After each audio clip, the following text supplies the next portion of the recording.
The Barbados Labour Party is not in favour of laws that unduly restrict the citizens of Barbados.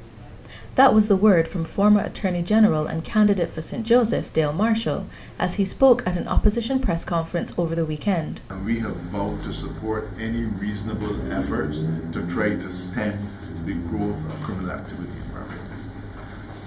But the condition is any reasonable effort. Now, for the longest time, the government of Barbados has been saying that Barbados is safe, everything is fine, there's no issue.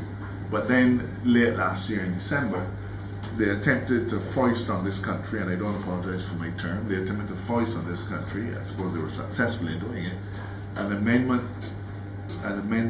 to the Police Act which sought to give the police extraordinary powers, powers that probably were not required in Barbados. Laws can be transformative, but we don't just want laws that are transformative, we want laws that will improve the lives of Barbadians and make for an orderly an orderly society that is able to enjoy the opportunity to live and work with freedom and comfort.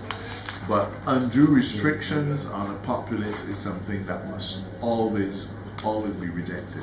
He was echoing the sentiments of opposition leader Mia Motley, who said that if elected, the BLP will review some controversial pieces of legislation within 8 weeks. We are making Barbadians criminals by having criminal convictions recorded against their names in the 21st century for things that ought to be the subject of civil penalties, fixed community service penalties, fixed fines, things that will free up the law courts and stop us from having a backlog of 10,000 cases and free up the prisons.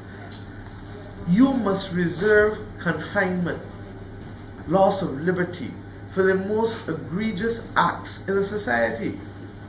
And outside of the genuine criminal ones, it is only where a person ignores the authority of the court repeatedly that that person should lose their liberty. But if you are guilty of not following a rule that is designed to regulate people, then pay a fine. If you do it persistently, you pay higher fines.